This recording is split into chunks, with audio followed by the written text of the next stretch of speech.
live here with Bayut. Find real and authentic properties using TrueCheck. Download the app or visit Bayut.com.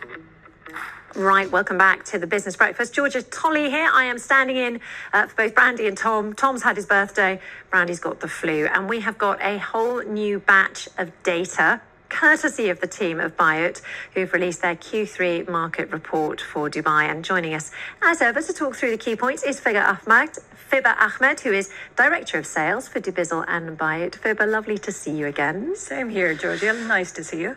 I'm wondering whether you've got anything unexpected to tell us from this report, because I know that essentially anyone who hasn't made it onto Dubai's property ladder yet is just waiting for that dip in prices. Are we getting it yet?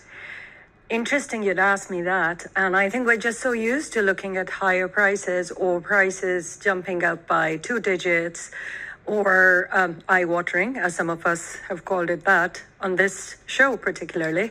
I have some good news. So when you look at the prime suspects, the very popular areas, and I'm going to talk about sale first, and I'm going to break it down for apartments and villas. What we have observed over Q3 is increased interest in apartments for sale. However, this could be pinned to the fact that prices are stabilizing in the ever-favorite areas of Dubai Marina, Business Bay, downtown. But that doesn't mean that the demand is increasing tremendously for all these areas, except for certain pockets like downtown, which has seen massive increase in interest over the last 3 months when I was looking at the report, which we can attribute to off-plan offerings. But one segment that has stood out for me is the off-plan apartment segment for the mid-tier areas, areas to look out for that are good for ROI, as well as decent prices under $1 million budget is your Dubai Residence Complex and Dubai South. So a lot of that off-plan that we were promised about 2 years ago coming onto the market now? Interestingly, we've seen about over 10,000 units come to the market in the last 3 months. Of course, as anticipated, it's spread between apartments and villa communities. You have inventory coming into market in areas like JVC or John. You have some units delivered in the valley, which has been coming up for rent as well. We've seen some high-end inventory coming to market in Shubha Heartland as well. So there is a mixture of that. Still, I would say a lot to look forward to in the next couple of quarters into next year. But does that mean of 2023 and about 16% more interest as compared to January this year? So this tells me that there is a steady supply. However, demand is there to match it. And with all of this in the mix, I think price stabilization is the key for a long-term sustainable real estate market. Okay, rents, how about them? Rents are also stabilizing, except for the villa communities, where, of course, we see the mid-tier villa communities are seeing upticks for John. So even the mid-tier now. So we'd always known that the top tier has been like out of this world growth. Correct. And that continues, but now you're seeing it, the trickle down effectively. I'll give you an example. So Jumeirah Golf Estates has performed really, really well in our analysis that we did for the last quarter. Now that is your high-end segment for villas, where villas are going for 650K. That has seen about 67% increase in rent as compared to previous quarter. Whereas if you look at Furjan, which is 300K. Whoa. 67% in the last quarter for those big villas? No. 656K is the rent for Jumeirah Golf Estate. Percentage increase? Percentage is 6 to 7%. Oh, okay. That's Now, in Furjan, you would see roughly about 15% increase in rents. I would still call it like mid to upper scale because you're paying about 350K for villas in that area. And Dubai South again has picked up in interest, which is for your budget-friendly villa rentals. And Murdif also has seen a 10% price increase. So we would say moderate increase in the high segment, select few, I would not say across the board. Whereas your mid-tier segment like Furjan is really gaining a lot of popularity and increase in rents.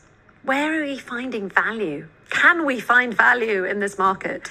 Absolutely. You really need to decide what you're after. Are you after ROI? Then you have great options. I would say DSO provides great ROI for apartment segment. If you're looking for ROI in villa communities, you have the Buy South, you have the Mac Hills too. So keep an eye on these. I mean, I've got a friend who's just buying a 2-bed apartment in the Al Qudra corridor area. I'm not going to say which development it is. Cock a hoop with what she's getting. It's really nice. And not much more than $1 million dirhams for a big 2-bedroom apartment with great facilities.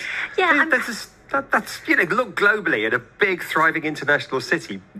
Give me a big thriving international city where you can get a nice 2-bed apartment with a swimming pool and a gym and gardens for $250,000. Yeah, okay, I will allow that if you're comparing it to your markets of London and your New York, but we're not London Where or do you New want to York. compare us to? Well, because we've got an enormous desert that we could build on. This is the problem is you go out there and you buy one of these houses, but the problem is 2 years down the road, they can build 8 new housing developments. I would say that's a plus. I would say that's a plus because there's so much potential in this market to grow even further. So if you enter the market today, chances are you're going to be looking at some very healthy returns because if you look at all the strategy that the authorities have announced very recently, the Dubai real estate strategy for 2033, we're looking to double the contribution of real estate to the GDP of UAE. So with that said, investment in education, infrastructure is going to bring up a lot of opportunity. Yes, there is a lot of land available, but we're also set to welcome a lot of people here as investors and residents. I have to say, I'm definitely not the person to listen to on this, Fibha is, because I've been saying for the last 2 years, I'm going to wait till the house prices drop. And then finally, after a decade of being here, I am going to try and get into the market here in Dubai. And it's just not happening. It's a disaster for me. Fibha's got loads of these apartments. Okay, I'm on Bayut.com now. 2-bed apartment in that Al Qudra area. It's a nice 2-bed here, 1.2 million, one for 1.1 million, 2-bed, one with a park view, 1.3 million. There you go. There's loads of them. He's got a list. It's just...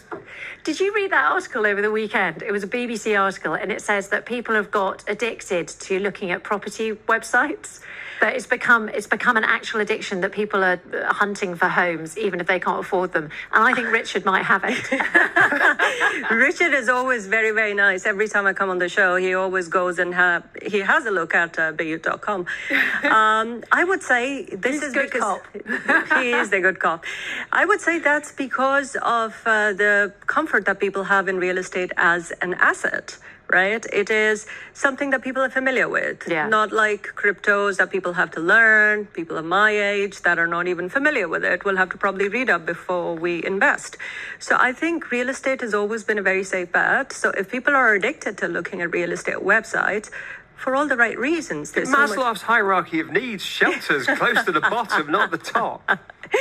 Fibha, it's been amazing having you in, as it always is. Fibha Ahmed there, Director of Sales with Dubizzle and Bayut. Thank you. Thank you. Dubai Eye.